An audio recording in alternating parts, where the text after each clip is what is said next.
Olá pessoas, tudo bom com vocês? Pro Ícaro na área, sejam todos muito bem-vindos para mais um vídeo meu aqui na internet. Galera, hoje eu estarei fazendo com você o limite de seno de x sobre x quando x tende a zero.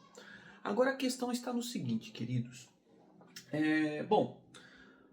Você vai ver que vai dar um problema aqui para nós. Se você substituir o zero, vai dar seno de zero sobre zero.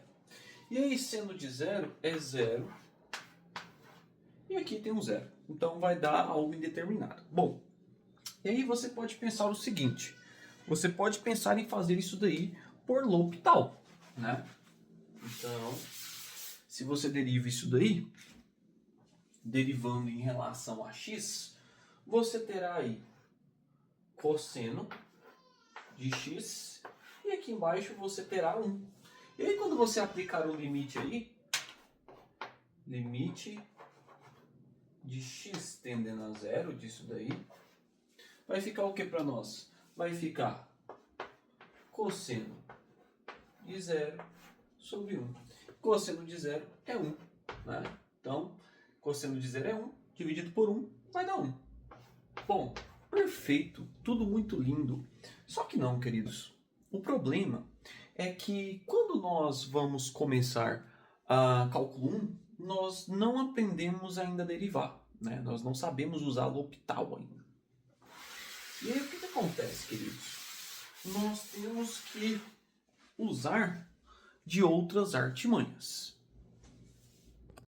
Bom, para isso eu vou ter que usar o teorema do confronto. Imagina que nós tenhamos três funções aqui, tal que essa é menor ou igual ao f de x e o meu f de x seja menor ou igual a h de x. Agora imagine também que o limite de quando x tende a zero de g de x seja igual a e.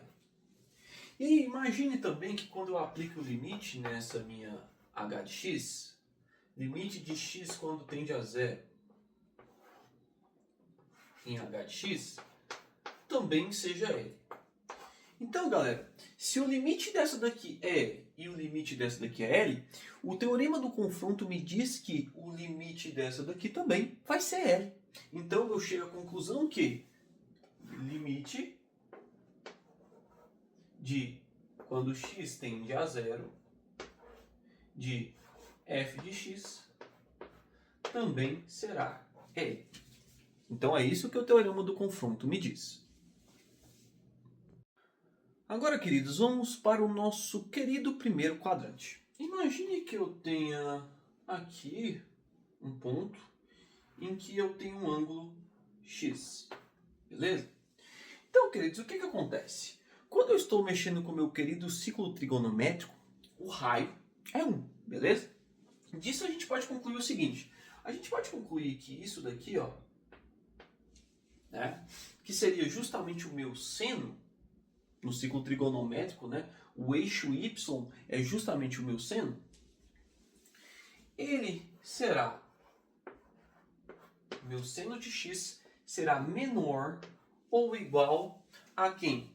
Ao meu arco bem aqui. Professor, por que ele será menor que o seu arco? Só que quem que é esse arco bem aqui? Isso que a gente tem que entender. Bom, a gente tem que entender que um arco, ele é o quê? O arco, ele é justamente, o meu ângulo x, ele é justamente o meu arco, que eu vou chamar de L, pelo meu raio. Só que, queridos, o que acontece? Como o meu arco aqui, que é o L, o meu raio é 1, então eu posso dizer que o meu arco, que é o L, é justamente o meu x. Olha que lindo que nós vamos chegar aí de conclusão. Beleza? Estamos indo aí.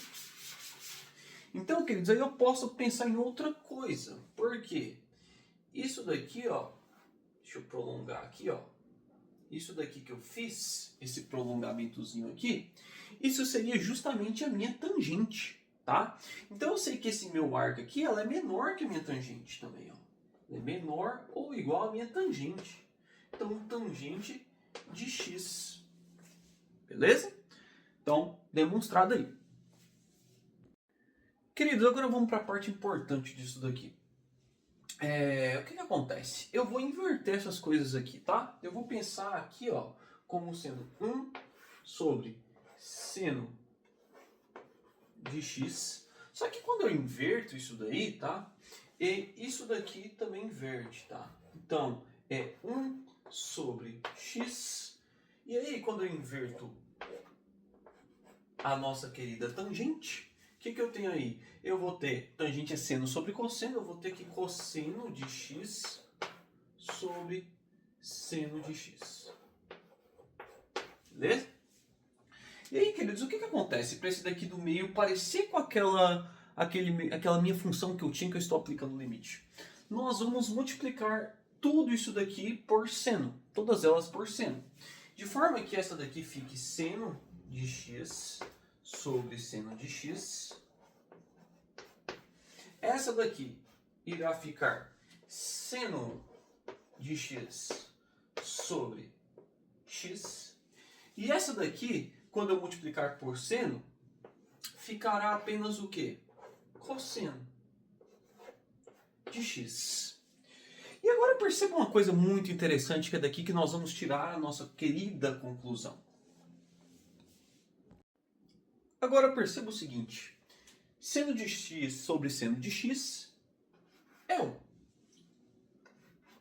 Aqui vai ficar seno de x sobre x mesmo.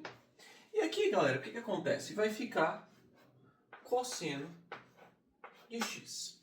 Agora, se eu aplicar limite aqui agora, nas três funções, nessa e nessa, ó, aplicar limite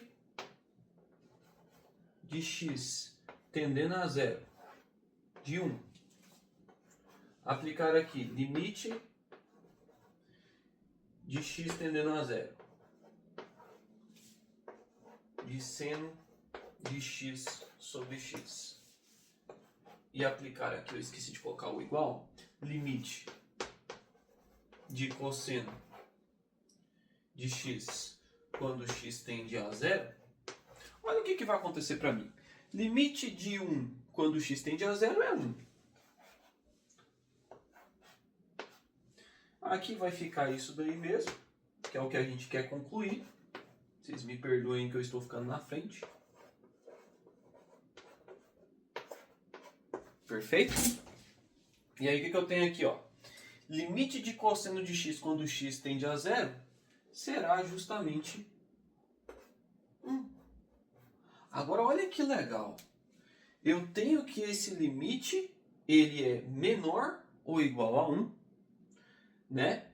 E ele é maior ou igual a 1, ou seja, ele está bem no meio dessas duas coisas aí, justamente dessas duas coisas. Então, querido, eu chego à conclusão que o limite de seno de x sobre x, quando x tende a zero, é algo que está aqui, entre 1 e 1.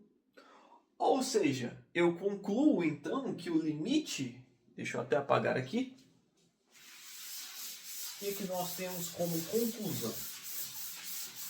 Nós temos como conclusão, então, pelo teorema do confronto, que limite quando x tende a zero do seno de x sobre x é igual a 1. Agora sim, provavelmente seu professor de cálculo vai cobrar de você desse jeito aqui quando você acaba de chegar no curso de cálculo.